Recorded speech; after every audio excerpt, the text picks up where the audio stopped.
now. Right? Okay. And thank everyone for coming. And Bob Surge, I'm president of the Southport Historical Society, and we're here today with Brooks Newton Preik, or Brookie, as her longtime Southport friends call her. Brooks is a native of Southport and has been a teacher, editor, and author of a best-selling collection of regional ghost stories titled Haunted Wilmington. That's really a fantastic read. As a child, of course, the topic is tales of Kate Stuart, but as a child, Brooks lived in the Stuart House, what was the Stuart House Hotel.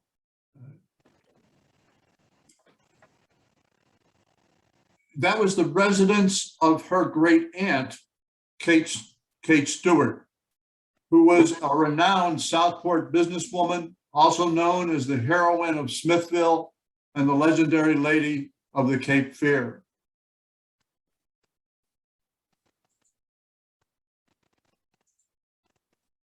Miss Kate was known as a patron of the arts, a poet, an accomplished educator, a leader in religious and political affairs, and an astute businesswoman and an innkeeper par excellence. And what you see is a picture of Kate in the lower corner and the Stuart House Inn,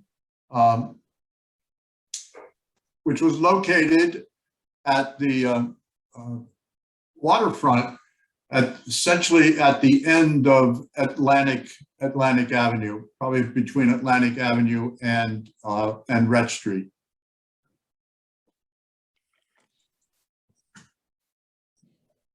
A couple of weeks ago, we had a memorial remembrance of the lost river pilots. Kate Stewart's half-brother was Joseph Bensel, and Joseph Bensel was one of the 10 river pilots lost at sea in the 1870s. And the pictures, of course, are of the pilot's memorial and of the grave of the marker for Joseph Bensel that was put in the family plot by his mother. And then to remind you of Brooks's book, Haunted Wilmington, and a collection of true ghost stories. But now I'd like to really introduce Brooks, and hope you all just join me and sit back and enjoy the tales of life, of the life and times of Kate Stuart, and maybe a little bit about what kind of troubles Brookie got into growing up in Southport. Brooks, you want to go ahead, please? All right. If you look at the picture of the Stuart House, you see how close it is to the water. And it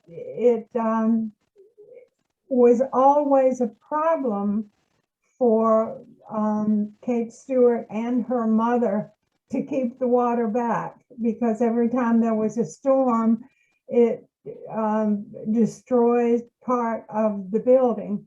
So it was just an ongoing problem for them for all those years. Kate's mother, Mary Elizabeth Bensel Stuart, came to Southport from Tennessee.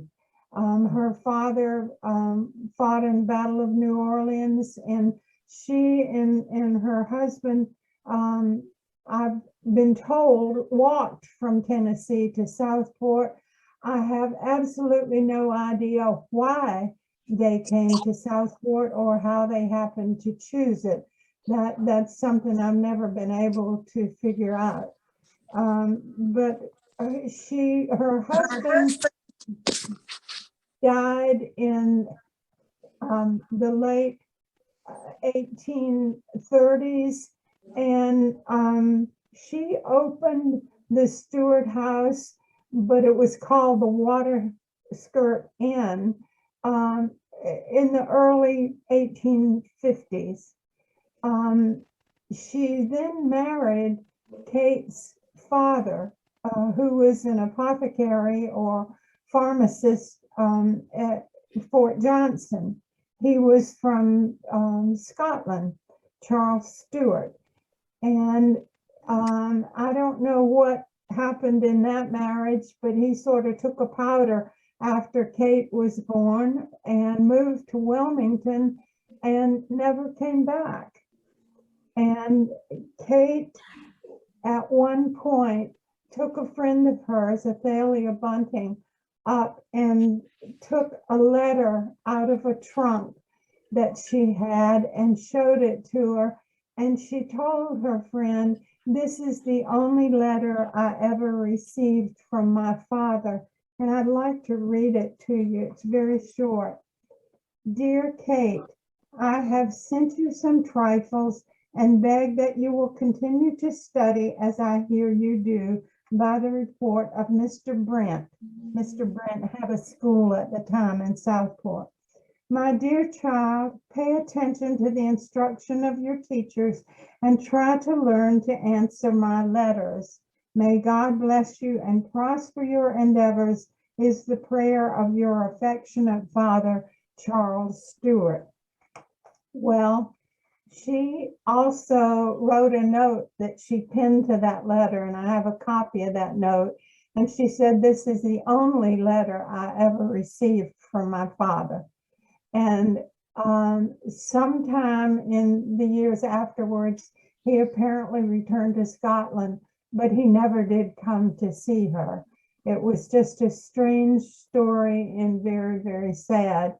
The letter he wrote sounds as if he were very involved in her life all that time, but he certainly was not.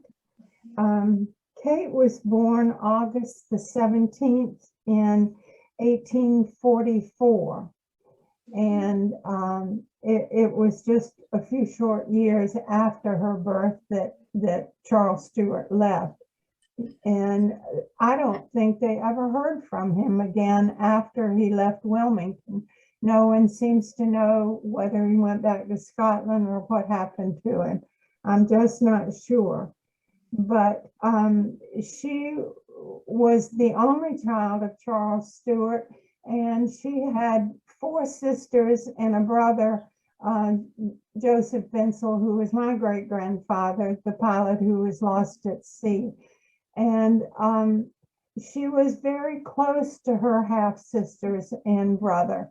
And the girls were still young enough, most of them, to be living at home.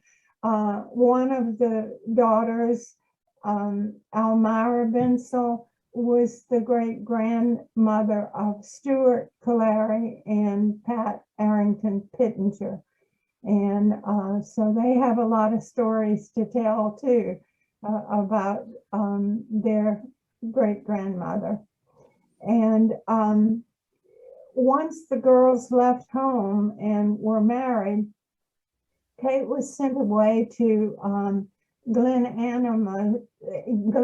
Anna Seminary in Thomasville, North Carolina, and she got a degree from there and came home in 1862 when the battle was raging up at Fort Fisher, and her mother had to deal with the onslaught of the Union Army taking over the garrison at some point.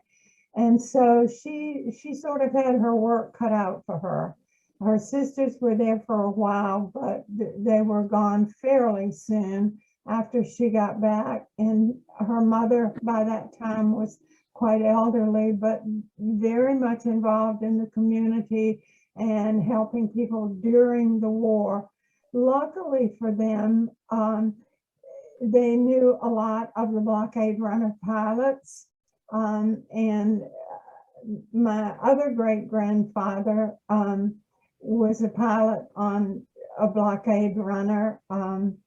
And when they went down in the islands with the ships, they brought back spices and sugar, coffee, things like that. So that during the war, as long as the blockade runners were able to go down in the islands, before the Union Army blockaded it and they had to go up to Halifax, Nova Scotia. They did really well with food, but when that was all cut off, they were still running the inn, and their dining room was very popular. Often people from Southport would choose to go down there and have a meal. So, and Kate was able to start a swamp garden. And if you go to the right of the old cemetery out of Southport, you'll pass over Fiddler's Drain. I think it's Bonnet's Creek now, but it was called Fiddler's Drain back then. And the land along that creek, all the way over to Leonard Street, was divided into plots. And you could just choose to have one of those plots and have a garden there. So Kate Stuart had a big swamp garden, they were called. There was no rental charge. They just picked out a plot and they were able to use it. So she grew many of the vegetables for the table and things like that. She also had to depend heavily on seafood. And there's a picture of her that runs in the state portfolio, the way it was from time to time, sitting out back of the house in front of the old kitchen, which was detached from the house. Back then, it was safer to have a detached kitchen because of the danger of fire. So there was a big kitchen behind the house. And she can be seen sitting out there mending these big dip nets that she used. You've seen them, a big round metal piece and then the net with a sinker and bait. And she used to use those off the dock that was out in front of the house, sort of to the left of the house as you're facing the house. There was a dock. And she would, if you put those nets over and leave them, you can pull them up, and very often they're filled with 4 or 5 crabs. And you do that all during the day and you have enough for a big meal. So she also had a little boat that she went out in and with a shrimp net, and she would catch shrimp. And she became, after she was unable to get beef and things like that for meals, it was largely seafood. And the Stuart House became very well known for the delicacy of their meals from seafood. And there is an Episcopal church recipe book. I've got a copy of it from ages ago that has 4 of her recipes in there, a little blue thin volume of recipes. So she did with what she had. She had good servants. In fact, she had a lifelong servant. His nickname was Boise McCoy. A black man who was with her from the time he was a teenager until she died. And she left him $150 in her will, which in the late 1920s was quite a large sum of money. And she also, when she died and her funeral was being planned at the Methodist Church, where she had been a member all of her life, many of her black friends asked if they could sing at her funeral, and they did. They were given permission to do that. So even though segregation was a big deal back then, she had many black friends who were good friends of hers and whom she treated well. I'm getting way ahead of my story, but once she came back from Glenanna Academy, she was involved in the running of the inn and helping her mother. When she came back, the battle was going on up at Fort Fisher. And from the front porch of the Stuart house at night, you could see the fire and you could hear the gunshots from Fort Fisher. So that must have been a very, very frightening thing for them to have to endure. Getting back to the blockade runners, before the Union blockade put a stop to them, the story was that they would gather at the Stuart house in the evening until it became dark enough for them to leave, and then they would take small boats out to get on the ships that they were going to take down into the islands. And when the Union blockade stopped that, they had to go up to Halifax, Nova Scotia, to trade with the British. And I have a picture of my great-grandfather, the blockade runner, that was taken in Nova Scotia, in a studio there. And I called to check and found out that that studio was in business during that period in history. So they did what they had to, these blockade runners, to thwart the Union takeover. But it was a very, very difficult time for everybody.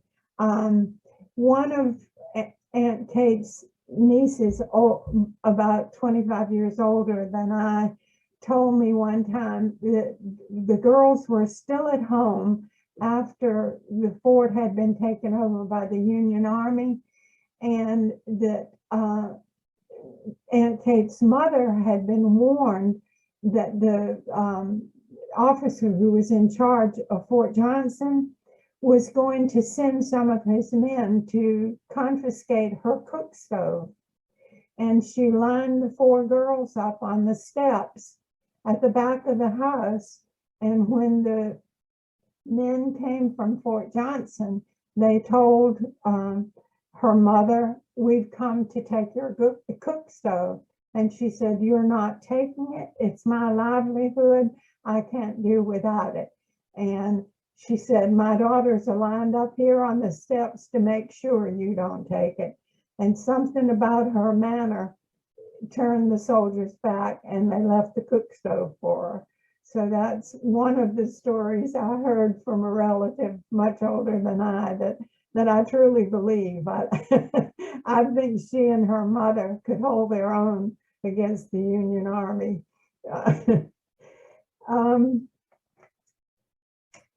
I'm looking at my notes here because I don't want to miss anything that I think is really important about her.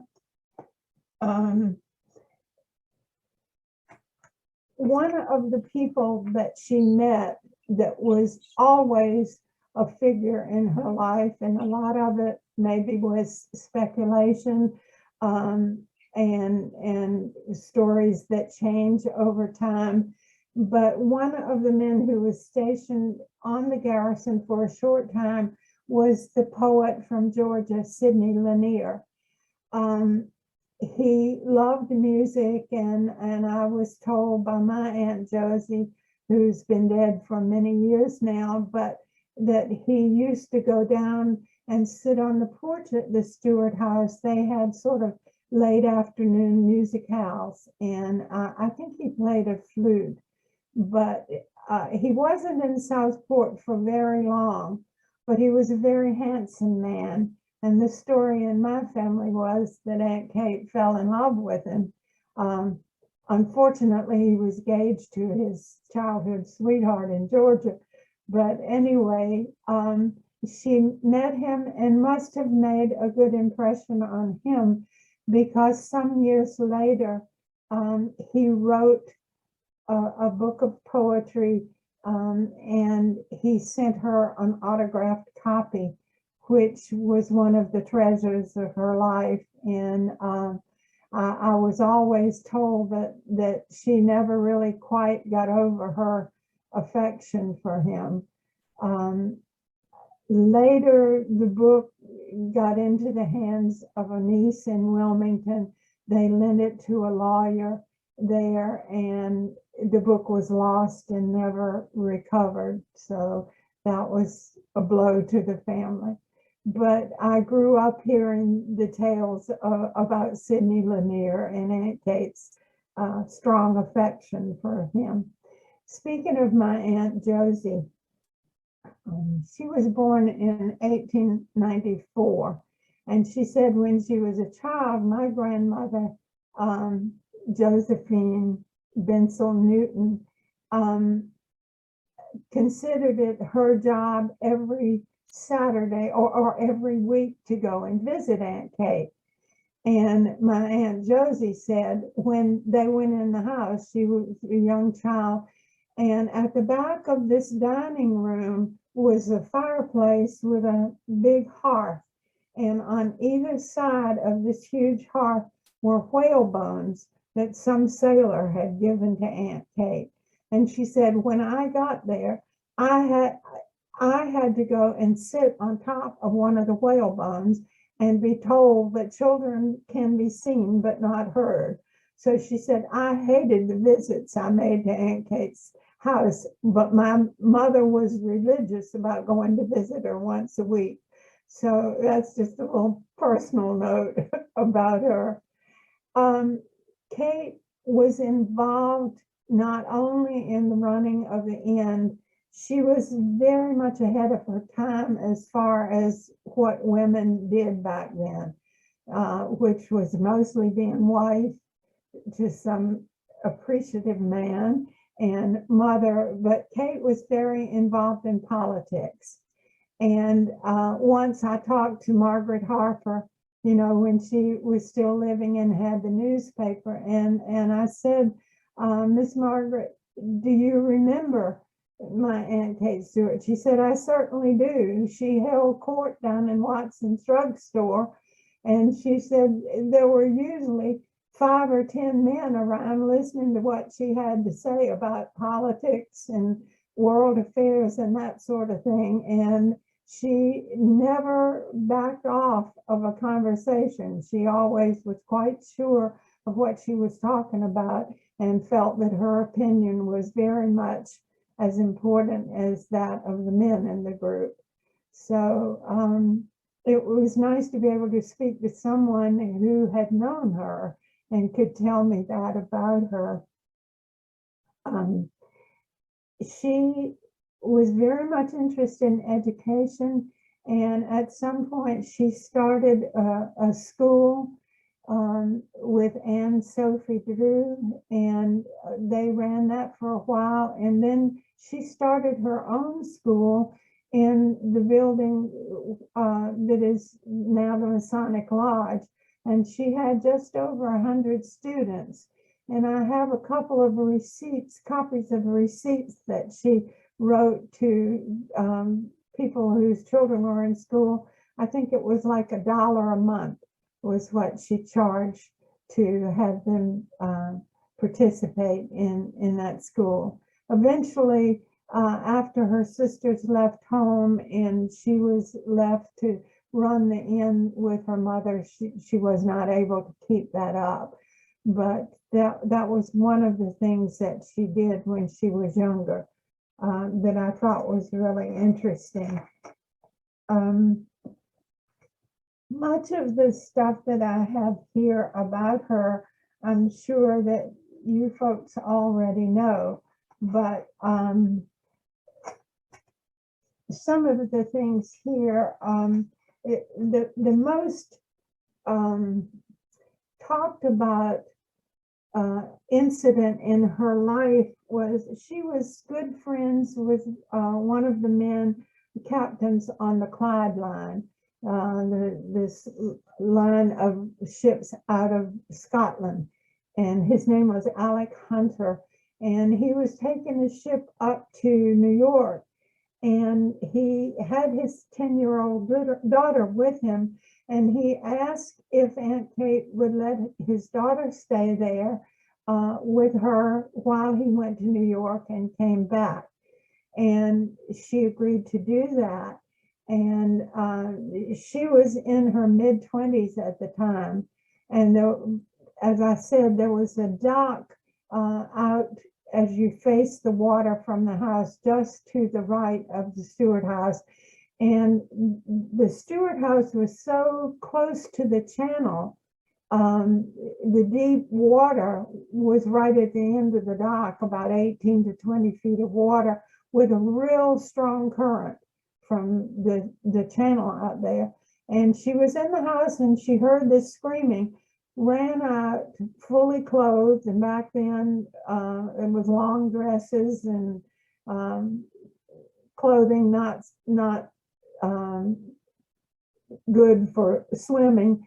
And she saw that this child had fallen into the water, and she ran out, jumped off the dock. The child by that time was unconscious, and she grabbed her and against the current swam to where she could put her feet on the ground, and brought the child in and brought her around and saved the child's life. And when her father got back and learned of what had happened, he was so grateful that he had a beautiful gold watch, which I've seen. It's one of the prettiest round gold watches, like a men's watch. And he had engraved on that watch, from Alec Hunters to Miss Kate Stuart for her bravery in saving the life of his daughter Mary, July 31st, 1869. And the watch now is in the possession of Kate's great nephew, Abby Alsbrook, who lives in Wilmington, and he showed it to me. It's just a beautiful, beautiful watch, but it was her prized possession for the rest of her life. And she was written up in the newspapers about that. And I've seen several accounts, and some of them say she was 65 years old and she jumped into the water after this child. Every account is different. And I think there's only one from the Wilmington newspaper that was accurate about what had happened and about her age. But that was something that followed her for the rest of her life, the bravery that she showed in taking care of that child. At any one point in the history of the inn, they had visitors from all over the United States. They had at least 4 governors who had spent time at the inn. And Robert E. Lee, when he was a brevet colonel, came to inspect the troops down at Fort Caswell. And I've heard from someone who says they saw it, that he left his calling card there at the Stuart house, which also meant he probably had a meal there. Woodrow Wilson came there when his father was the minister at the Presbyterian Church in Wilmington. So there was any number of famous people who either stayed at or ate at the Stuart house. And it was just an experience not like no other. And I'll tell you a little bit about when we moved there. We were renting the house on Lord Street, the Robert Ruark house. My cousin in Wilmington, Earl Stone from Stone Towing Company up there, owned the house at that time.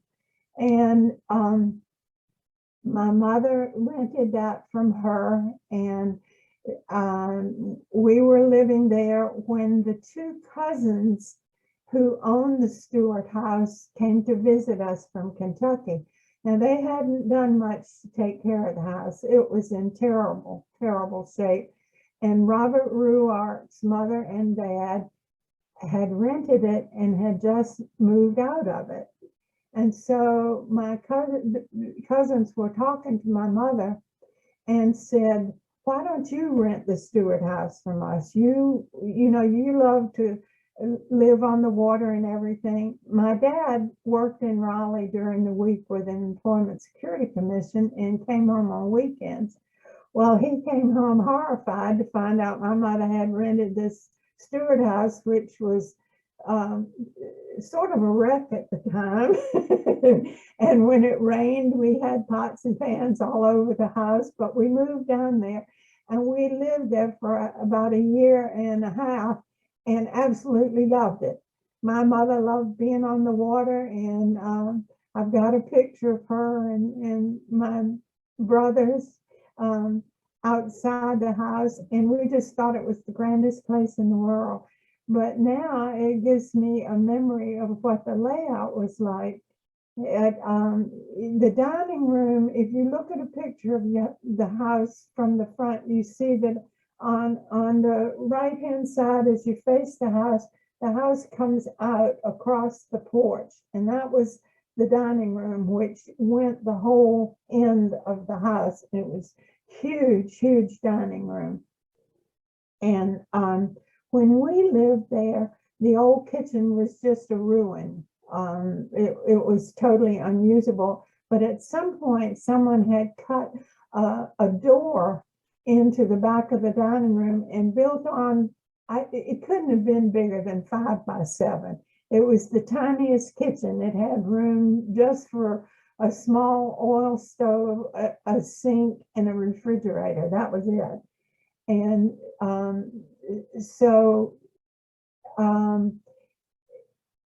like I said, the house leaked all over, but there at the back end of the dining room, as you went out the back door to that old kitchen, there was a stairway up to the 2nd floor. And then at the other end of the house, off of the living room, there was another stairway up to the 2nd floor. But if you went up the one off of the dining room, at the top of the stairs was Aunt Kate's bedroom. And if you opened the door, it was just in ruins. It had leaked in there. The ceiling was falling down and everything. And I was the youngest in my family with 4 older brothers. And every time I started up that steps by myself, one of my brothers would yell out, "Don't open Aunt Kate's door. She's in the bedroom." And I was scared to go up those steps that went past her bedroom. But I remember the layout of the upstairs, and there were 4 bedrooms across, big bedrooms across the front of the house. And then there was a huge bathroom at the other end of the house. And I think probably at one time it was a bedroom, back when they didn't have indoor bathrooms, because it was much larger than a bathroom would have ordinarily been. So, and then on the back side of the house was another huge bedroom. And then there was a stairway outside the door of the bathroom up to the attic.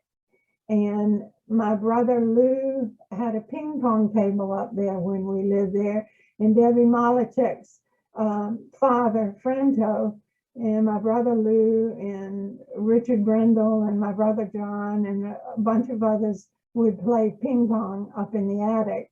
But during the time that Kate and her mother owned it, they had cots up there.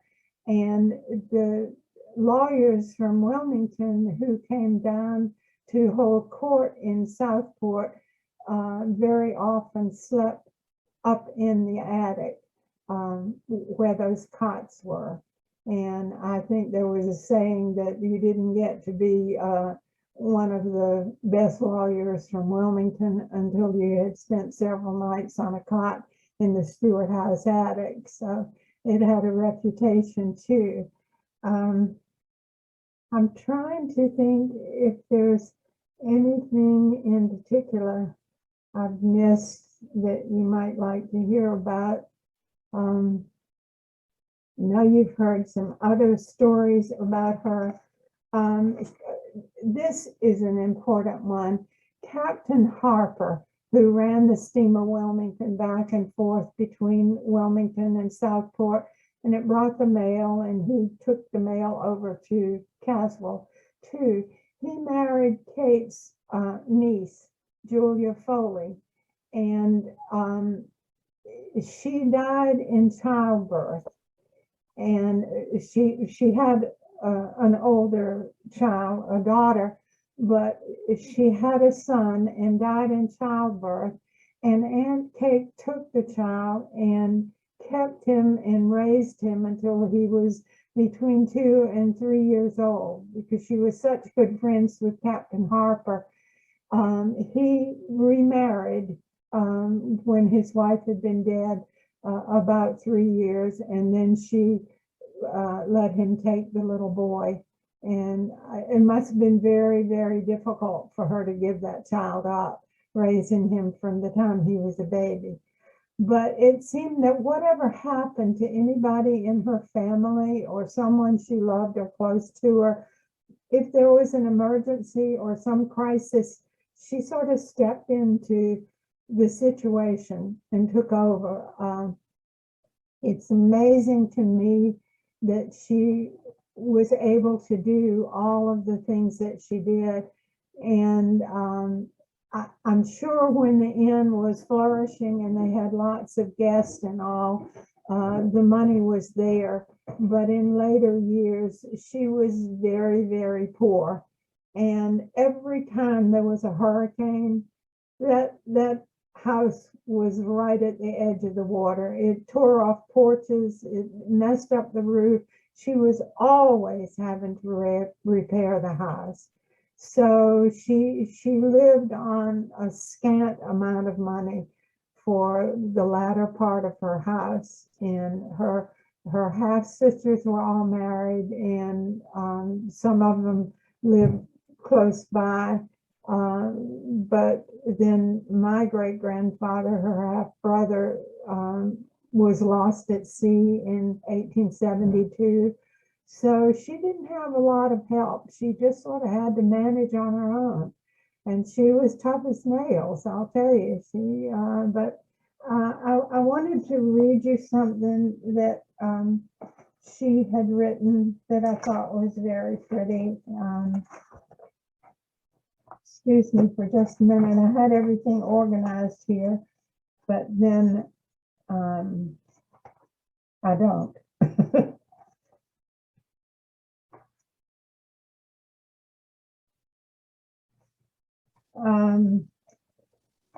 One of the things I wanted to read to you was what Sidney Lanier wrote.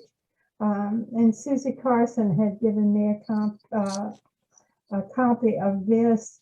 He wrote to friends when he was in Southport. He said, "With my usual good fortune, I have met several of the kinds of friends I made 2 years ago in Wilmington. They are spending this summer here in Smithville and have introduced me to all the nice people in this truly pleasant village, and so much that every day since I've been here, various servants bearing white-covered dishes of delicacies or fruits or books with notes of compliments from the ladies might have been seen wending their way toward the signal quarters where I reside." So I think Sidney Lanier had a good time when he was there. And I imagine Kate did have a bit of a crush on him that probably never left. One of the things that she was very famous for was working to try and get a railroad to Southport. And she was able, with the help of many other people, to accomplish that. And when the first train came into town, somehow before it got into town, and the railroad station was right across the street from the old cemetery. And in fact, when we used to go crabbing on the Standard Oil dock when I was a child, we'd go in the summertime every Saturday, and we would pick old railroad spikes that had been left there for our sinkers, for our crab nets. So we always walked that way. And we'd also walk through the old cemetery, and my dad would tell us stories about the family members who were buried there. So that was one of my favorite things to do when I was a child, go crabbing and hear my dad's stories about that.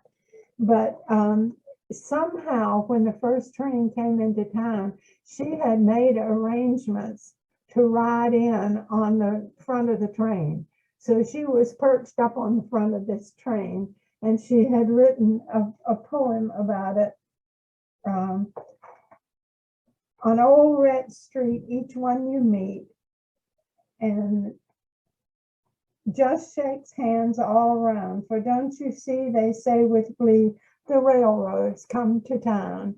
And it was much longer than that, but that was the main part of the poem. And so she was instrumental in getting that railroad to Southport. And you know that the road past the old cemetery comes straight down to the water.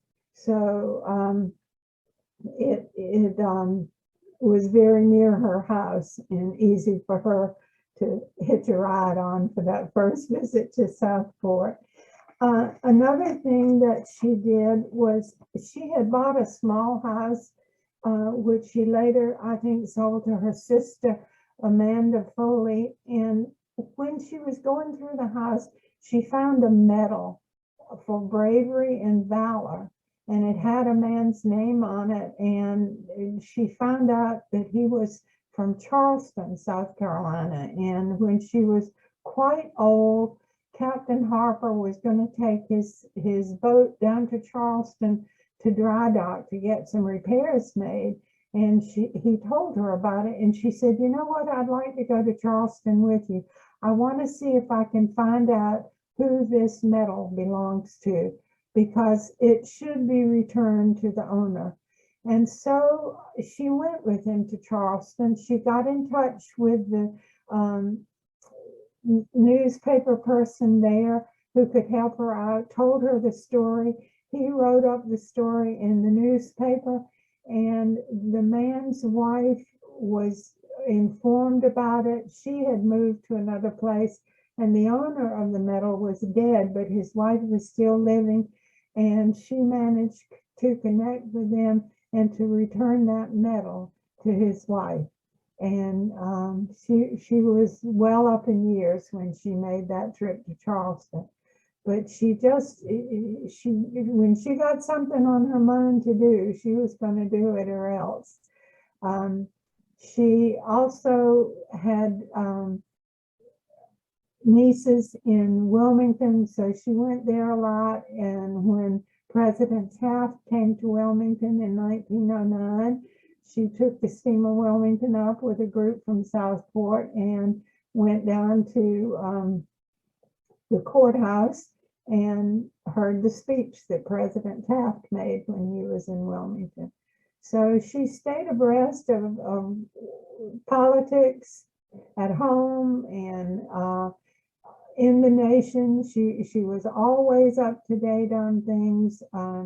She, as I said, was in Watson's drugstore around an old pot-bellied stove in the back before they had central heating. And she oftentimes was the only woman there, but she was holding her own. She never took a back seat to anybody. And I would like to read you one last thing, and then I'm going to wrap it up, if I can find that here. I had everything very well organized, but somehow I've managed to unorganize it all.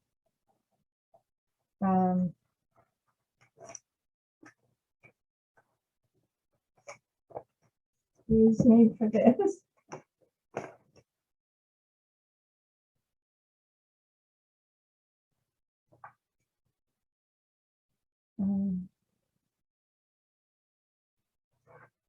I can't find the one I wanted, which was an obituary, but I want to read you this. That was in the February 19th, 1920 issue of the Wilmington Dispatch. D.W. Manson, and he was related to people in Southport. This is Miss Kate Stuart, owner of the Stuart House.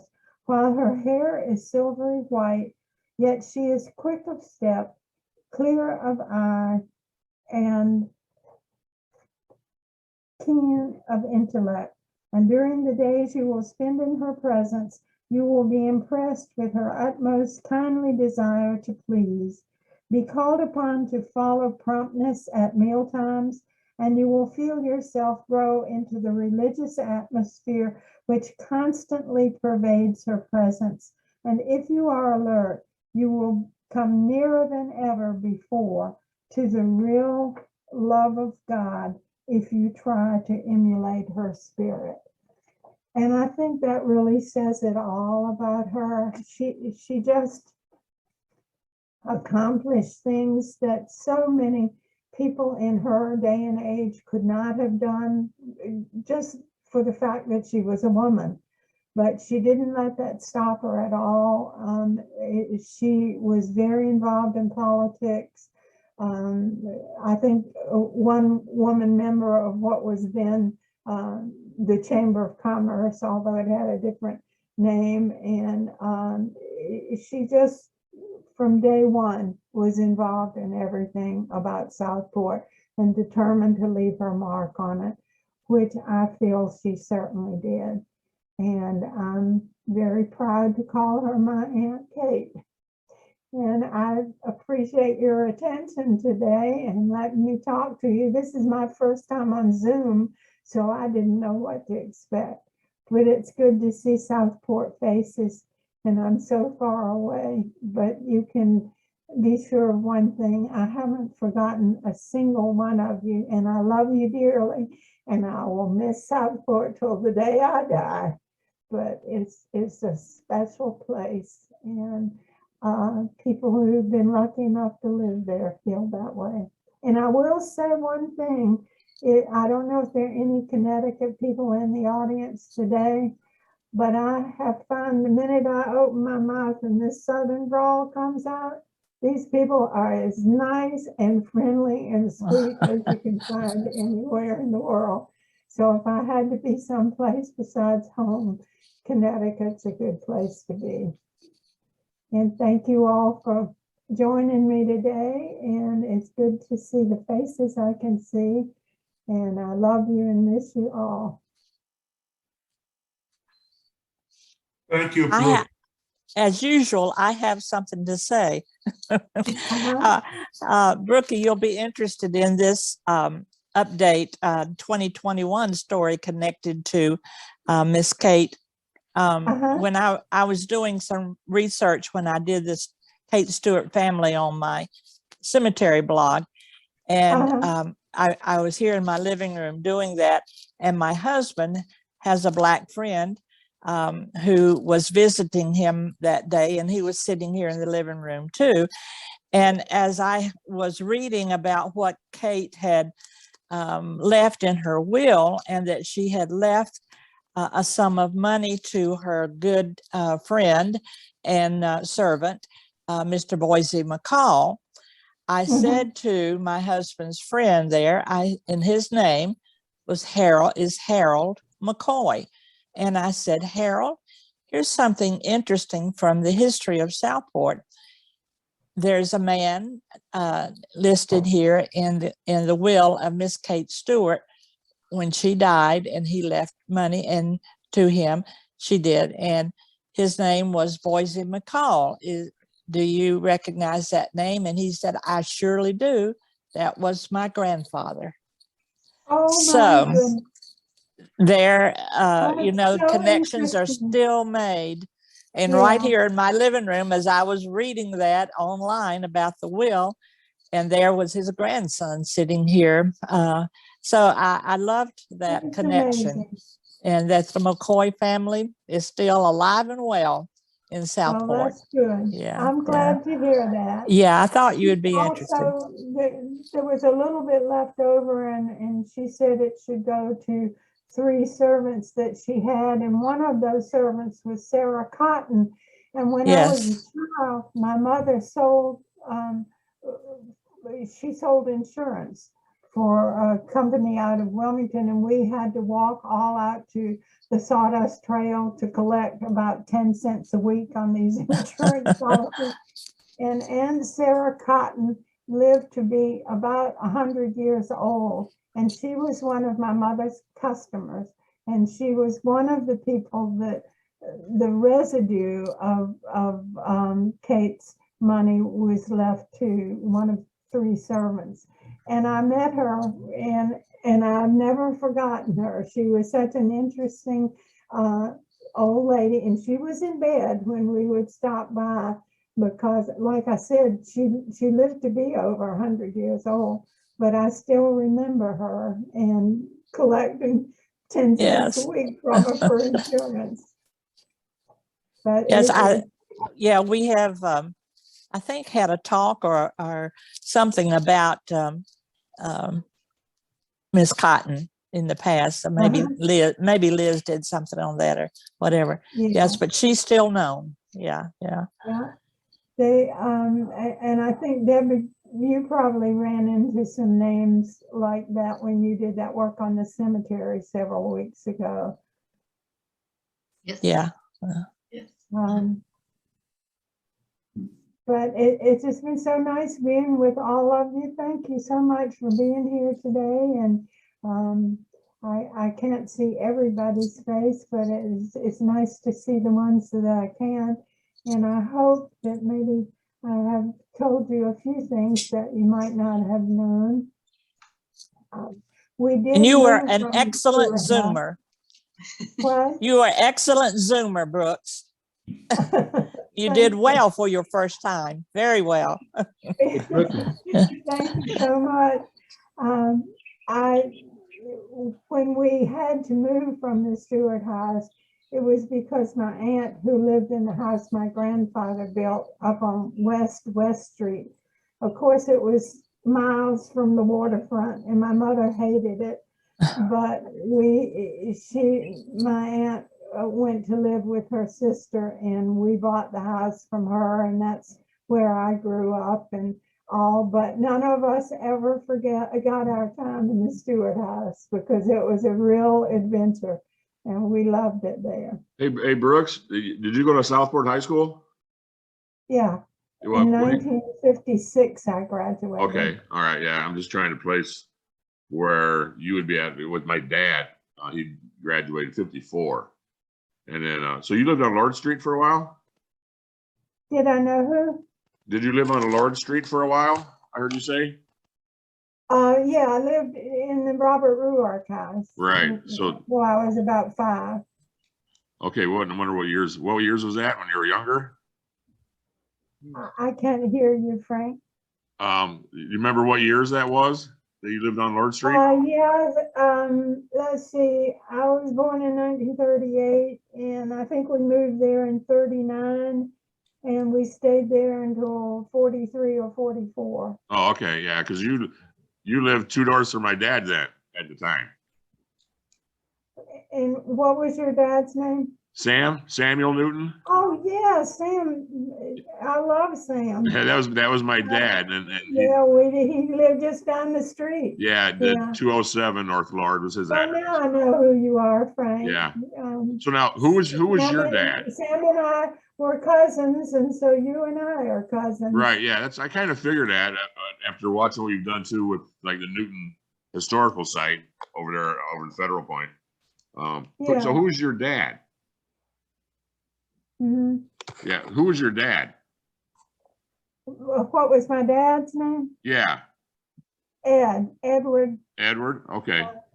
Edward Cranmer Newton. Okay. He was named after Aunt Kate's sister's husband, who was Judge Cranmer, and my dad was named for him. Yeah, so we share a great-great-grandfather or a great-grandfather, one of the two. Yeah. I'd have to look it up on my records. It's nice to finally meet you, Frank, and I loved your dad dearly. Thank you much. Yeah, so did I. He's been gone for a while. And also, real quickly, thanks for helping out with the Newton Cemetery and the historic site on the other side of the river there in Federal Point. And because I understand you had quite a bit to do with that, saving that cemetery and what was left of the Newton homestead over there on in Cure Beach. So thanks much for that back a few years ago. Well, Bob has my contact information, and I'm a member of the Historical Society. So if you need to get in touch with me for anything about past Right. meetings, just let me know, okay? All right, thanks. Nice to meet you. And everyone else, have a Merry Christmas and a safe Thank you. and healthy holiday. Same to you, Frank. Brooks, I had one thought as you were talking about the watch that was given to Miss Kate by Hunter. And your nephew in Wilmington has that watch. Yes. You know, it would be wonderful if we just had a photo of that to put in the archives here. Maybe sometime when you're in touch with him, we could do it. One. If I can find it. If not, I'll give Bob his name and address, and I'm sure he will take one. When I moved, all my stuff just got. Yeah. Well, that would be great, maybe to have and to see. But, and to see the engraving. I'm sure that he would be happy to make one and send it to you all. So I'll get you the information on how to contact him. Okay? That would be lovely. Lovely. It would be nice to have. Yes. Yeah.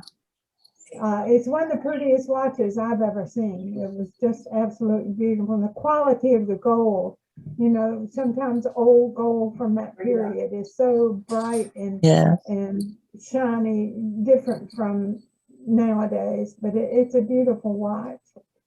And I haven't talked to Abby in several years since I left. I'm assuming he's still living, but I will definitely try and get in touch with him and ask him to do that, okay? Because it would be nice. Okay. That'd be great, yeah. Well, you all have been a wonderful audience. I have to tell you, and Bob knows, I was very nervous about doing this Zoom thing. My association with current things after about 1975 is just non-existent. And so I had to get my grandson to help me with it. And he helped me get set up and talk to Bob. And so it was just a real pleasure to do that. He thinks I'm from the dark ages, but he's wonderful, and he helps me try and stay up to date with the future. So, and Frank, again, it's so nice to meet you. Mary Ellen, it's good to see you. Good to see. I appreciate all your help with the information about the pilots program. You're and welcome. Debbie, it's always good to see you, and Pat and Tommy. I can see you now. I couldn't see you a minute ago. I don't think I have. Brookie, this is Mary Ellen. Pictures I can see, but Bob, thank you for giving me this opportunity. And I hope I told you a few things about Kate you might not have known, but it's always good to see you. So thank you so much, Brooke. Have a Zoom and I'll tune in. And if you get to Connecticut, let me know and I'll tell you how to come by for a good meal. We'll talk to you later. Thank you. All right. Thank you. It was a great program. All. Love you too. Love you too. Thank you very much, Brooks. And really, the pleasure has been ours. Thank you. We'll be in touch. It was nice that so many of you joined us, so that's good. I don't know how to get off, Bob, so you'll have to undo me. Okay. We'll work on that. Do I just click on the X at the top of the screen?